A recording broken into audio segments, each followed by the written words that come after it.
A very good evening and welcome to this live session on the economic outlook for India, powered by Investonomics and initiative by ICICI Securities. A mix of good and bad data from the major economies is keeping the financial markets world over guessing over the next move by the central bankers. Inflation numbers may have cooled off a bit, but the concerns still remain as they trend well over the tolerance level. Benchmark yields have been moving to and fro. Dollar is strengthening yet again. There are indications that Fed might stay with aggressive rate hikes. Crude, after retracing to 90, is going back to 100. To have an insight on how the economies could shape up going forward with special focus on India, joining me now is Mr. P.K. Basu, Chief Economist at ICICI Securities. Welcome, Mr. Basu. Thank you, Geetu. Mr. Basu, taming inflation has been... Yes. Taming inflation has been the first priority for policymakers. We all know that. But it's getting difficult for the central bankers as they also have to keep economies afloat. Economies are going forward. How do you see things really panning out from here? And what has changed since we last spoke? Well, inflation is coming off the boil a little bit in the United States. It's moderated quite a bit in India. India's inflation rate has moderated to 6.7% in the latest month after 3 months at or slightly above 7%. So that is definitely a positive for India. And 6.7% is a lot lower than the RBI was forecasting for this quarter. For this quarter, the RBI at its last meeting a couple of weeks ago said that their forecast for this quarter was 7.1%. So we're already below that and likely to be seeing a further decline. So that is that's a positive for India. With regard to the rest of the world, inflation remains extremely elevated in the US, in the Eurozone, the UK. So if anything, inflation in the UK is going to be in double digits for a few months. So the inflation problem is far from over, especially in the US. The fact that it's come from 9.1% headline to 8.7% isn't really much relief, given the fact that the inflation target is 2%. That 2% target, of course, is for core PCE inflation. That number currently is 4.8% in the US. So 4.8 is still excessively high. It's well over double the target rate. And so the Fed has to continue to tighten. There is no two ways about the need for the Fed to continue to tighten. And that doesn't change at all. The Bank of England has to tighten as well. The ECB will continue to tighten, given that inflation is really high in all those places. I think that for India, the fact that inflation has started to moderate means that the next meeting of the MPC in the last 2 months of September will see a 35 basis point hike, but that'll be the last of the hikes for this year.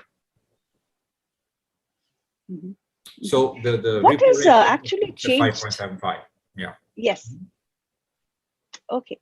What has really changed for the markets? We saw a smart recovery in the Indian stock markets.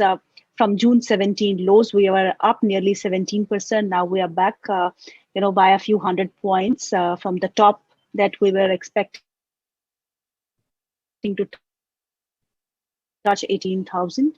And months from now, with festive season around. Well, I think one of the things. So, what has exactly changed as far as the equity market? The equity market has had a good month, primarily because earnings performance has been very good in India. Nominal GDP growth is very strong. Real GDP is pretty strong too. And so we've had a pretty good earnings season across the board. The banks took a lot of provisions during the COVID period. They've been able to write back some of that. So bank earnings have been bolstered by that, and the broad economy has seen a powerful and continuing recovery, which has helped the earnings performance across the board. So if you look at valuations in India, at the end of July, in fact, at the end of June, the time when we last spoke, I pointed out also that the trailing PE ratio had fallen to slightly below the 10-year average for the trailing PE ratio, and now it has moved a little bit above the 10-year mean. So basically, the market was fairly valued given the strength of the earnings, and as a result, we saw the return of FII inflows. A modest amount, net inflows of about $35 billion. $35 million, I think, a small amount. But the point is, it was a net inflow number for the month of July after 9 months of outflows, and that of course helped. In relative terms, when you look at the Indian equity market relative to the rest of the world, India looks well positioned. There aren't the sort of extreme risks that have emerged in China, for instance. So relative to some of the competitor equity markets, India is looking very, very good indeed, and it looks like a relative island of stability at a time of stress in a lot of other markets. Now, inflation is not, the inflation beast has not been quelled in India. I will not say it has been yet. 6.7% is still too high. But again, it's a lot better than the last 3 months. And the trend is good. I mean, it's moving down a little bit and likely to move down further as we go forward. One of the things that India has done, which I think is slightly unfortunate, to also fight inflation, is to impose export duties on steel and steel products and on petroleum products. As a consequence, we saw a very large trade deficit in July. The trade deficit was $30 billion. That's just merchandise trade. And export growth decelerated to just 2.1% growth. Now, that's a significant setback, I would say, after 18 months of very strong export performance, where India was outperforming the rest of Asia and much of the world, with 41.6% export growth in the calendar year 21, and then 24.5% growth in the first half of this calendar year. All of that slowed sharply in July, and the culprits were two. Petroleum products exports were up just 9% year on year. When you consider that oil prices are up some 65 to 70% year on year, just having 9% growth in exports of petroleum products means that they are down sharply in real terms. The volume of petroleum products exports has declined sharply, and similarly with steel and steel product exports are down about 50% year on year in this month. Now, steel is subsumed into engineering goods. Engineering goods are India's largest export item, accounting for more than a quarter of India's exports. Within that, about a third comes from steel. Steel and steel products are about a little over 8% of India's total exports of goods. So when you see steel products seeing a significant decline in export performance, that hurts the overall performance. And so steel and petroleum products have reacted negatively, obviously, to a significant increase in export duties. And I hope that these export duties will be withdrawn soon, because they are certainly hurting the long-term credibility of India's exporters in their key markets.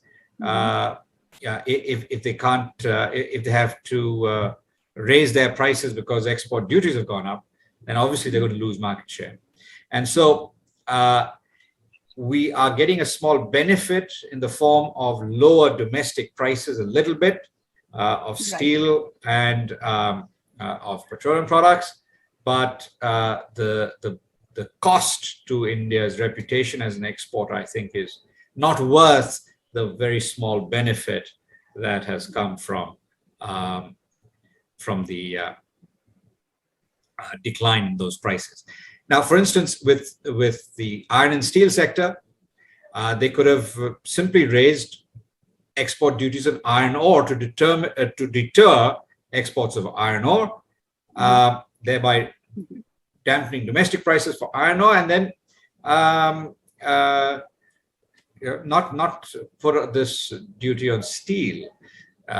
So, of course, steel is used by a lot of downstream industries, and you want those prices to come down. So auto components makers and others are the beneficiaries of those steel prices. But India is the second largest steel producer in the world.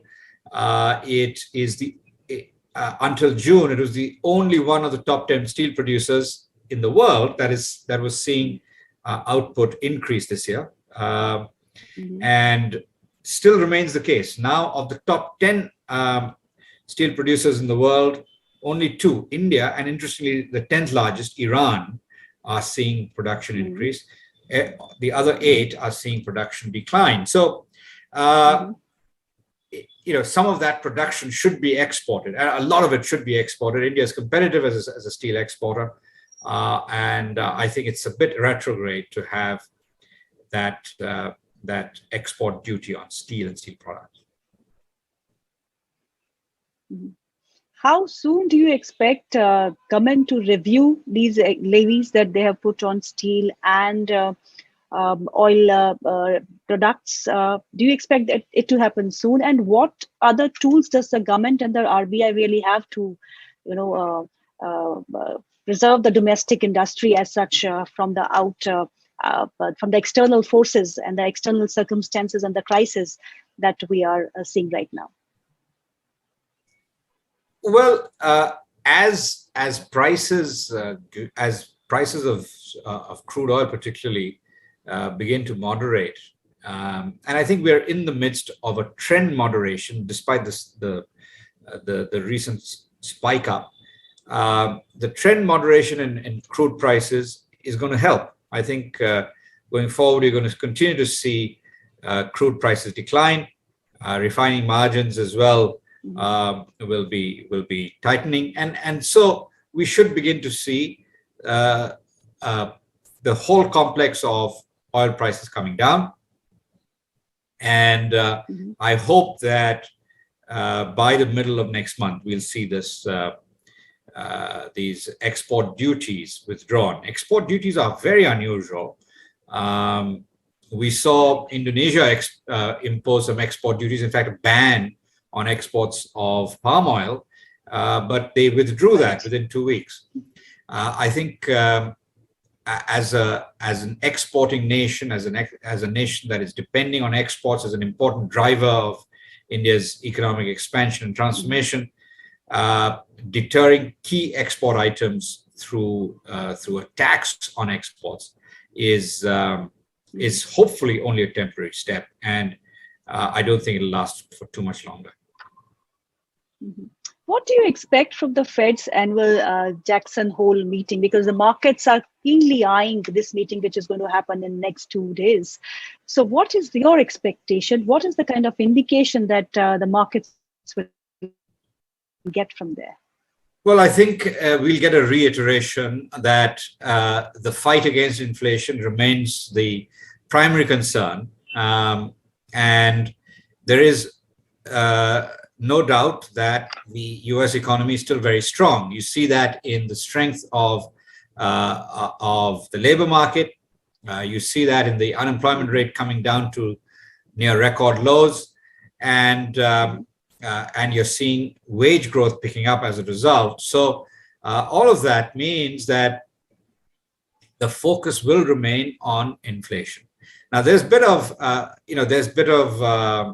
confusion in the markets about whether the US economy is already in recession. Technically, see, first of all, the US reports GDP on a quarter-on-quarter basis.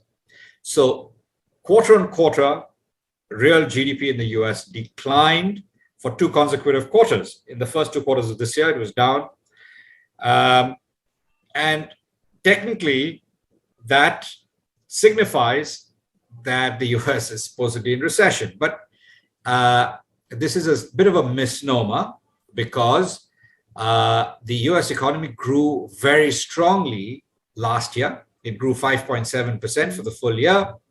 In the last quarter of the fiscal year, last quarter of the calendar year, 2021, it grew 6.9%. So from that big 6.9% quarter-on-quarter expansion in that fourth quarter, there was a small contraction in each of the next 2 quarters. And I think it's more interesting and more appropriate to look at year-on-year growth, which is what most of the rest of the world does. Certainly in Asia, almost all countries report GDP on a year-on-year growth basis, not on a quarter-on-quarter seasonally adjusted number. And on that basis, the US economy grew 3.5% year-on-year in the first quarter and grew 1.6% year-on-year in the second quarter. So year-on-year growth has decelerated, but it still remains robust. And that, I think, is a better picture of the US economy. It's not in recession by any means. Unemployment is extremely low. Wage growth is picking up. Inflation is really high across the board. So all of that is an indication that the US economy is actually doing rather well. It is losing a bit of momentum, but it is nowhere near recession. But at the same time, since July the 5th, the 10-year minus 2-year Treasury yield curve has been inverted. And that is the best predictor of future recessions. So what that is telling us with an almost guarantee, I mean, every time this yield curve has inverted in the past, since 1945, within 24 months, the US has had a recession. So we continue to expect that the US economy will go into recession in the fourth quarter of 2023 and the first quarter of 2024, perhaps lasting into the second quarter. But really, it'll be a brief recession, but a recession nonetheless at the end of 23, early 24. And that has been predicted with near certainty by the inversion of the yield curve on the 1st of April. On the 1st of April this year, the yield curve inverted. It stayed inverted only for 1 more day. But that's enough. Just those 2 days was enough. And then it has inverted again. So it's telling us very clearly, I mean, if you didn't believe the first inversion, then you better believe the last 6 weeks of yield curve inversion. And that is really, providing a reinforcement that a recession in the US is inevitable. Now, so that's one side. Europe is the only part of the world that is close to stagflation now. And that is because inflation is high while growth is slowing sharply on account of the reduced imports of gas and oil from Russia. Right. Which, of course, were the key fuel for the European economies, particularly Germany and some of its neighbors. So that being the case, you have a problem in Europe. You've got a recession somewhere out there, about a year and a half away in the US. China, of course, the Chinese financial system is in the beginning phases of what I call a slow motion meltdown, slow motion financial crisis unfolding in China. Relative to that, India is in really good shape because what you have is an Indian corporate sector that is substantially deleveraged. There's been very little lending growth by the banks over the past 8 years. Loan growth has averaged just about 9%. it is now picking up. At the end of July, loan growth was 14.5%. That's the best in about 4 years. That's the best since 2018. So we've seen that turnaround happen, and it looks likely to continue to gather momentum as we go forward. That's happening because the banks have improved the quality of their balance sheets. They have raised capital where necessary, and they're now much better positioned to lend.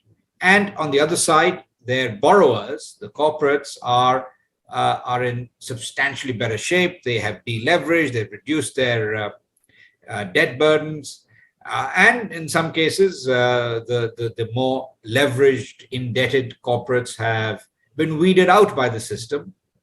And so the overall corporate sector is in much better shape and is much more capable of borrowing. So we are seeing a new credit cycle gather momentum, which will drive the investment-led economic recovery through the rest of this fiscal year and into next year. Mr. Basu, you just now pointed out that RBI may hike interest rate in September policy by 35 basis points. But if that happens, it would be around 2% hike in this 2022. Will that impact consumer spending demand to some extent? Well, not too much incrementally. We've already had 140 basis points of rate hikes. I'm looking for another 35. I'm looking for it to go back to 5.75%. So that would basically mean that a total hike of 175 basis points from the post-COVID 4% level. Now, 4% was an unusually low interest rate. We've seen it get back. It is now slightly above where it was in February 2020, just before COVID struck. It was 5.15% then. It's now 5.4%.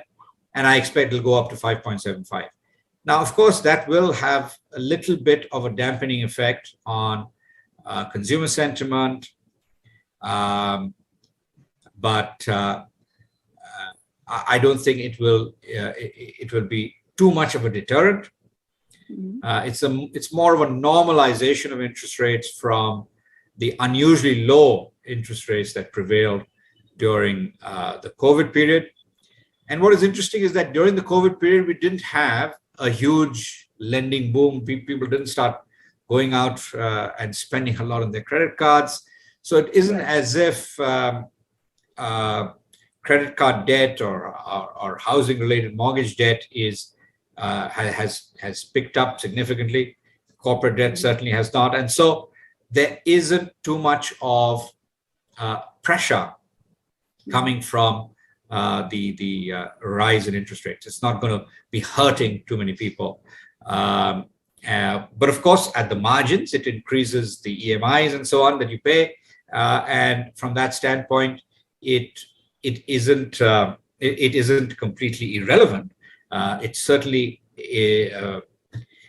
has a slightly deterrent effect, but it will not, I think, have a hugely negative impact on the consumption recovery. Now, consumption also at the moment is a little bit stronger in urban areas than in rural. If you looked at rural consumption, it actually held up better than almost any part of the economy during 2020 and early 21 when we had the COVID waves. Right now, it is quite weak, and I don't think that'll change for a while. But we are still in the midst of a very good monsoon so far this year. The monsoon nationally has seen rainfall that is nearly 10% above the normal level of rainfall. So nationwide, that is a really positive feature. It'll give a boost to farm incomes. But there is a little caveat. Rain has been strong across the country, but it has been deficient in Bihar, eastern and central UP, and in central and southern West Bengal. So those are key rain-fed rice-growing states. And rice sowing has been down as a consequence. And I think this year's rice output will be lower than last year, because these very important rain-fed rice-producing states have had a weak, poor monsoon so far this year. So, but we have about 27.95 million tons of rice stockpiles. So dampening rice prices will not be too difficult to do, even if production is a bit down. Of course, India is the world's largest exporter of rice as well. Perhaps exports of rice will be down a little bit. So far, rice exports are doing very well. I mean, they're still growing strongly. So there is, of course, global demand for food grain, and India is continuing to supply it. So, but we have to keep an eye on rice output during the Kharif harvest in November. We have Q1 FY23 GDP numbers on August 31st. So what are your expectations? Most of the analysts are expecting it to be around 15 to 16% growth. How do you see it? Yeah, I think it'll be about 16%. We already have seen the industrial growth numbers for the quarter. They're 12.7% year on year, a pretty strong quarter. Within that, we had very strong numbers for capital goods output, which suggests that the investment recovery is gathering momentum. Capital goods output is up about 27% in the quarter. And the only element that was relatively weak was consumer non-durables, again reflecting the weakness of rural consumption. Consumer durables are strong, capital goods are strong. So we have a pretty strong recovery underway. And a lot of the services sectors were shut down or going through serial lockdowns last year during that quarter. April to June was when the second wave, the so-called Delta wave of COVID, was constraining economic activity in India. And so we're likely to see some benefits this year, with services in particular seeing a very strong year-on-year growth number, and with industry doing reasonably well. I think we'll get about 16% real GDP growth for the first quarter.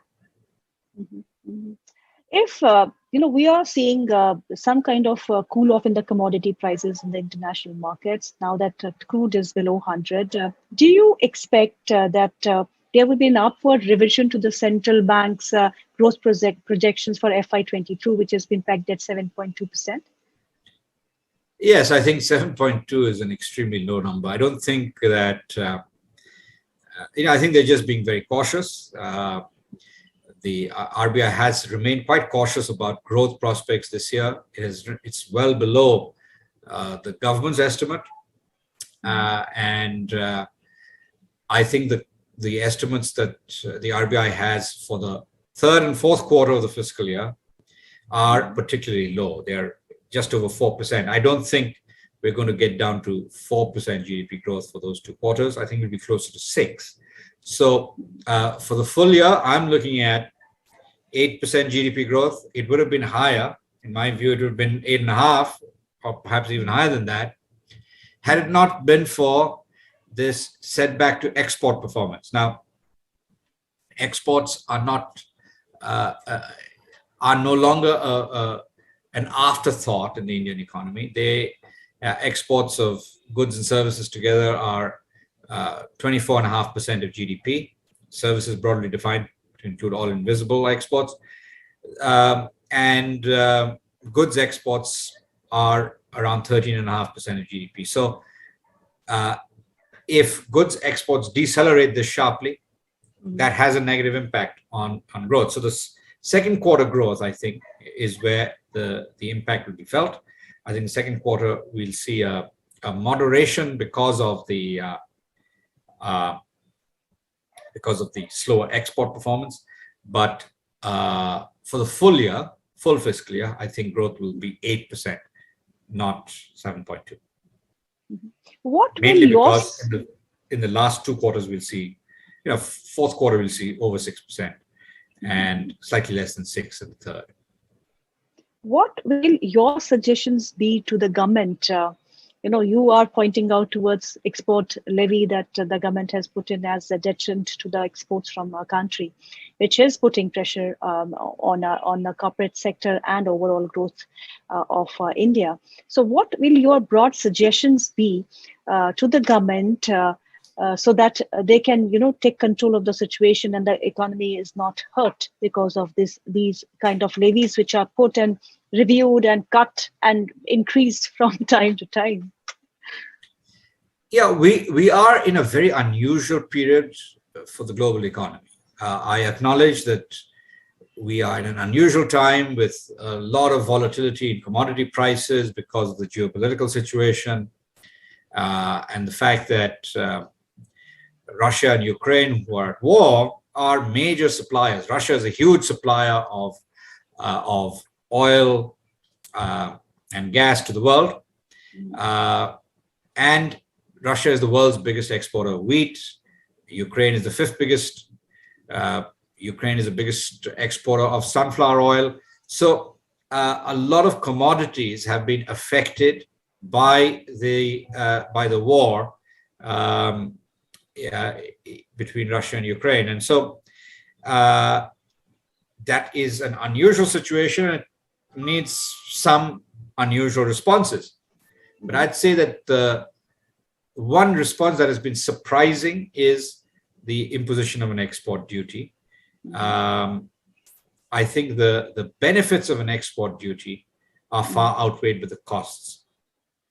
So, of course, there are some benefits to downstream users, as I pointed out. Downstream users of steel, for instance, yes, are going to be applauding this decline in HRC and CRC prices, but the damage to India's credibility as an exporter at a time when there aren't too many steel producers doing well around the world. There was a great opportunity for India to significantly gain market share and develop a great reputation as a reliable supplier of steel to the world, which has unfortunately been lost. So, yeah, I mean, my general view is that it is better not to have so many changes within a year, so many changes to the tax and duty structure. Tax and duty structure should be predictable. It's done at budget time, and once those things are in place, businesses should be able to calculate what taxes they'll be paying and planning accordingly. Mid-year changes are undesirable, no doubt about it. And of course, we had a few. We had last year in October, at the end of October, we had a reduction in excise duties on petroleum products. We had another one later. So those are, beneficial to consumers. But again, it is much better to do them once and for all in the year and not have these changes. But again, a lot of this is happening in the oil complex, and the oil complex is the key sufferer from the Russia-Ukraine war, no question. And so it is understandable, but not desirable. Mr. Basu, if we talk about the rupee movement against the dollar, we had seen some bit of retracement, some bit of weakness in the dollar happening, which benefited INR too, but now it's back towards 80 levels. So what is your expectation? Where do you see rupee in, say, next 6 months to 1 year time stabilizing? Well, first of all, I think it's important to understand that US dollar has had a spectacular year. The US dollar's trade weighted index is up 15.5% as of the end of July. By the end of August, it'll probably be more like 16.5% year on year. So that is the backdrop. Now, if you look at the Indian rupee, it has appreciated against the euro, it is appreciated against the pound sterling, and a lot against the Japanese yen and the Korean won. So it has depreciated, of course, about 6.8% against the US dollar. But if you look at the trade weighted index for the rupee, it is down only about 0.6% year on year. So it's a pretty modest depreciation against the basket. But of course, the central bank, the RBI, has to keep a particular focus on what happens to the rupee dollar exchange rate, for the simple reason that most commodity prices are denominated in dollars. And so India has to remain focused on that bilateral exchange rate. Now, the rupee, of course, as I said, has done a lot better than many other major global currencies. I don't think 80 will be breached too much.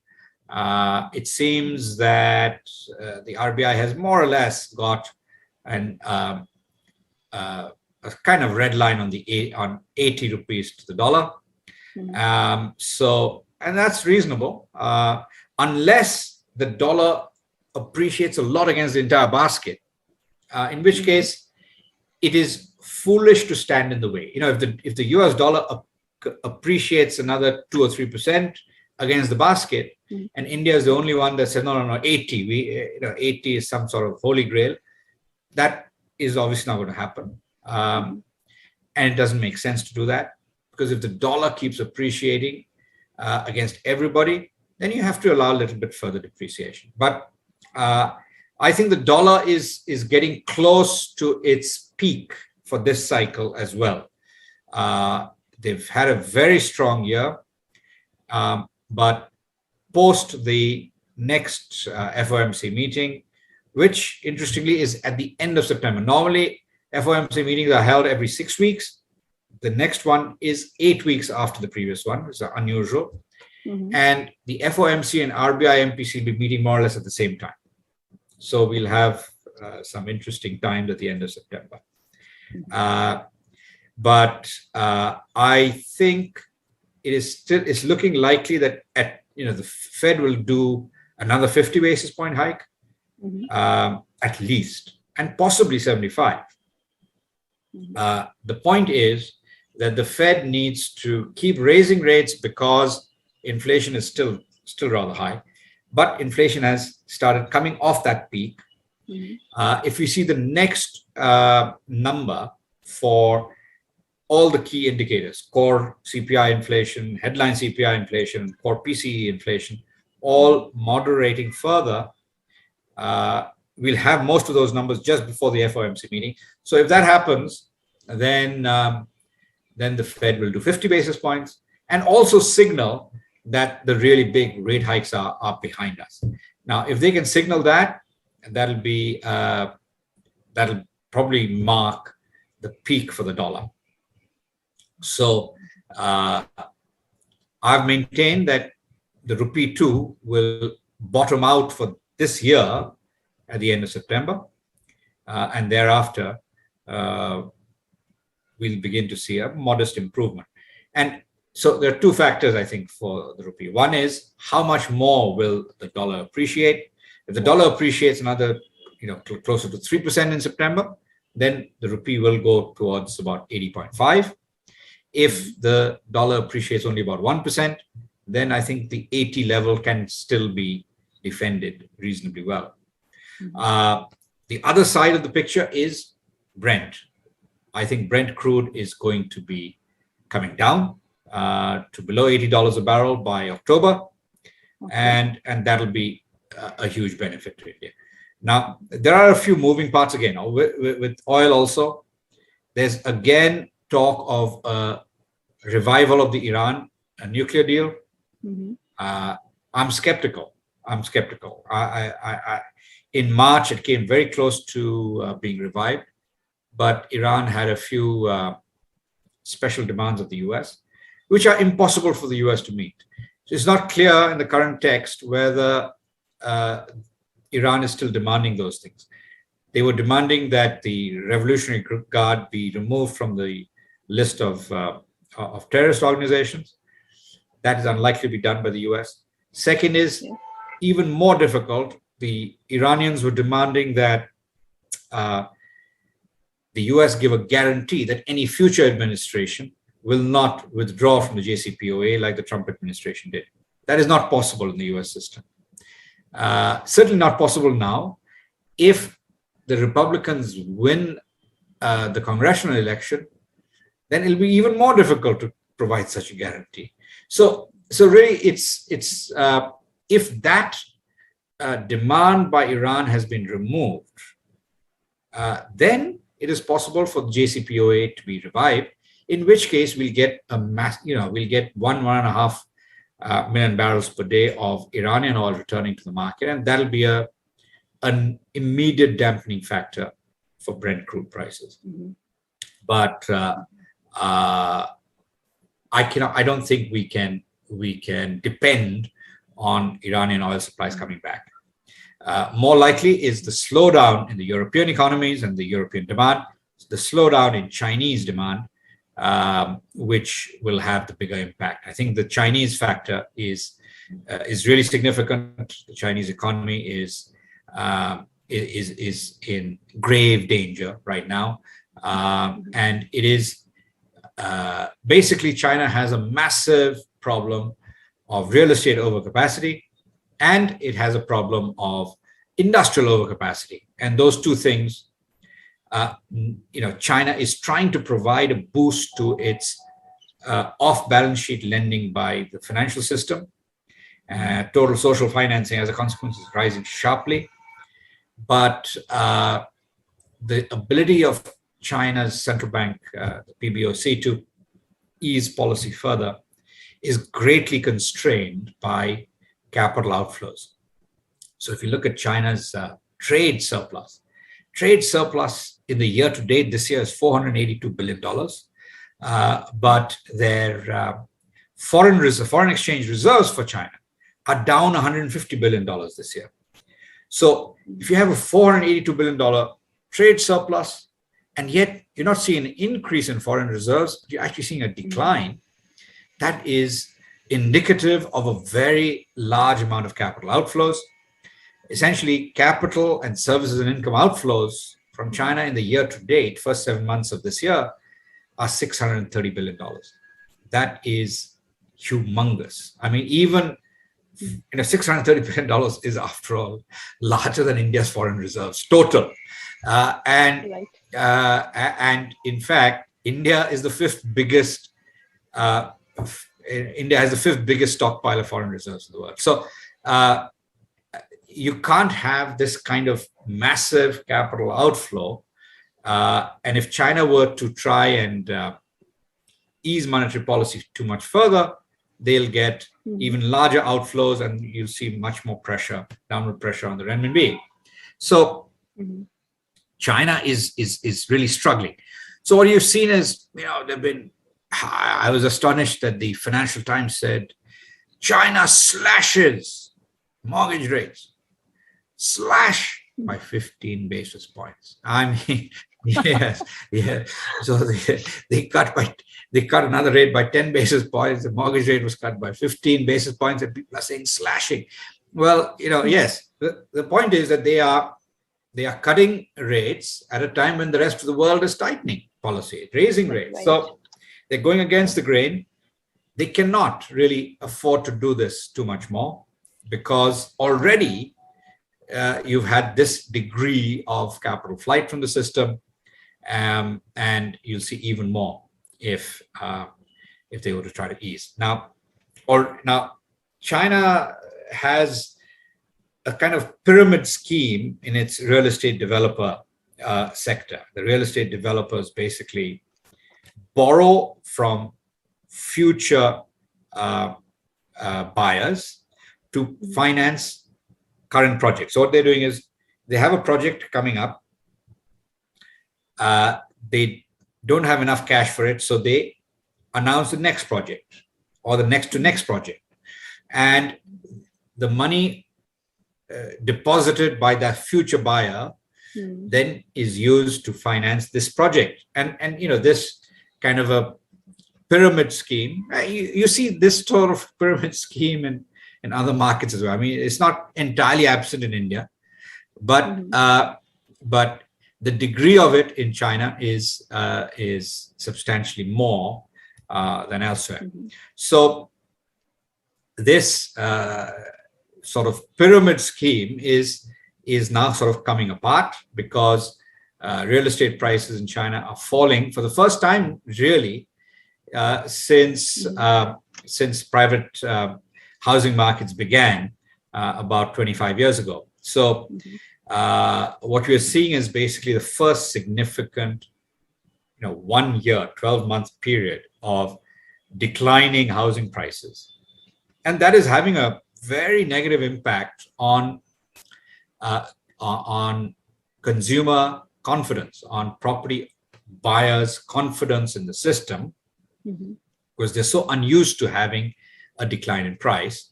And this could cascade through. The longer it lasts, the greater the cascading negative impact is going to be, because what you also have is local governments depending on land sales as their principal source of revenue. China has been talking about introducing a property tax. A property tax is a more reasonable way of financing local governments.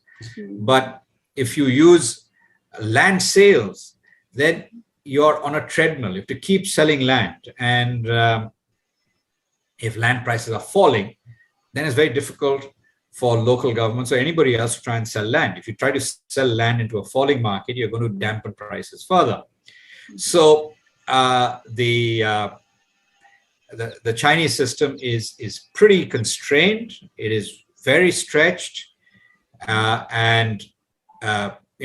we basically have particularly a property sector challenge there. But part of the challenge, of course, is that in some parts of China, the so-called the mortgagees have started a strike or a boycott. They're refusing to make their mortgage payments. So it'll begin to cascade through the system. And in one province, in Henan province, there's already been a run on almost all the banks there. So we have what I would call a slow motion financial crisis occurring in China. This is a difficult 8 or 9 month period between now and March next year. There's a political transition in China. There are rising rates in the rest of the world. And there are very few policy options for China to keep itself afloat. Now, so this is the real estate. Apart from real estate, China also has a massive problem of overcapacity in industry. I've pointed this out in, I think, last month. I talked about how China's steel production, for instance, has risen by more than 900 million tons annually. Annual steel production today is about 905 million tons more last year, 2021, than it was in the year 2000. In 2000, China was producing 128 million tons of steel. That was the world record for any country ever until that point. Now it's producing 1,033. So every new world record being set by China every year in the last 20 years. Well, actually, the record was set in 2020. 2021 was slightly lower than 2020. 2022 is year to date. China's steel production is down another 6%. India's steel production this year is up 8%. So that's unusual. But if you look at China's steel production versus India's this year, China's still producing about nearly 9 times as much as India. India is the second biggest producer. The biggest producer produces 9 times as much as the second biggest producer. Same is true with aluminium and cement. And some of the new industries, if you look at solar panels, photovoltaic cells for solar panels, China produces more than 70% of them worldwide. If you look at new technology like EVs, electric vehicles, Tesla is the world's biggest producer, but Tesla produces most of its output in China. So about 50% of world electric vehicle output comes from China. So all this is because China does not have a functioning market economy. It does not have the sort of automatic disciplining mechanisms of the market. So if you have too much capacity in most countries, too much capacity causes prices to fall, of course, and the marginal producers go out of business because they cannot produce at the lower price. So they make losses, they are eventually forced to close down. That doesn't happen in China. Instead, there's limitless lending. Particularly if you're a state-owned enterprise, you just keep getting new loans and you keep surviving. And so we have a pyramid scheme, not only in real estate, but we have a pyramid scheme in industry as well. And the challenge to China and therefore to the world is huge.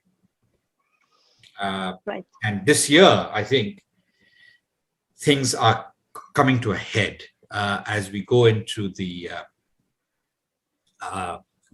leadership transition at the end of October, early November. And it is particularly, I'd say it is a very delicate situation for Xi Jinping because he is the only one who is going to continue to be in his two jobs after November. All his colleagues are going to be replaced. They know they're in their last few months in their jobs as premier, as Politburo Standing Committee members. They're all going to be replaced. And only Xi Jinping will be left standing. So he has to handle this on his own. Nobody's going to support him. Obviously, nobody's going to oppose him publicly for fear of their heads. But it is for him to handle, and it is a delicate, difficult task. So then we had, fears about China invading Taiwan. Prospect of that is zero in my view. I don't think China is going to invade Taiwan. The Speaker of the U.S. House of Representatives arrived there, met President Tsai Ing-wen of Taiwan, and perfectly good trip. Now, since then, of course, the PRC Air Force showed some muscle, but I think the interesting thing is that Nancy Pelosi, there were fears that Nancy Pelosi's plane might be shot down. None of that happened, of course, nowhere near happening. And basically, China cried fire without, doing it too many times. And it didn't happen. So, frankly, despite all the headlines, the reality is that China chickened out of doing anything significant because they can't. I mean, invading Taiwan would be absolutely disastrous for the world economy, of course. It would be disastrous for the Chinese economy, given how delicately positioned they are. And the rest of the world is not standing by. I mean, the US has sent its fleet onto both sides of Taiwan. And so despite the saber rattling by China, in the end, nothing significant has happened on the ground. And things are returning to normalcy for Taiwan. So that is a bit of a non-event. Since then, more significant, other dignitaries from the United States have landed in Taiwan as well. So they're continuing to defy China.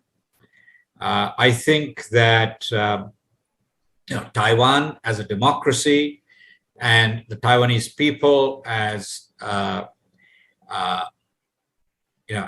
given Taiwan's history, Taiwan has been separate from mainland China since 1895, and 127 years separate, except for a brief 4-year period, 1945 to 49, when the Kuomintang, KMT, controlled both mainland China as well as Taiwan. And then, of course, after 1949, the KMT had to move their headquarters to Taiwan. Now, the KMT were always considered carpetbaggers by the native Taiwanese, and the native Taiwanese did not have democracy until 1988. But once they've had democracy, they have only elected one mainlander as president since then. All the others are native Taiwanese, including the KMT's first candidate for president in an election, Lee Teng-hui, was native Taiwanese, and he was one who was really hated by mainland China, the Communist Party of China, because he wanted to really assert Taiwanese independence. He did not speak Mandarin that well. In fact, he used to deliberately mix Japanese words into the way he spoke Putonghua to basically get under China's skin.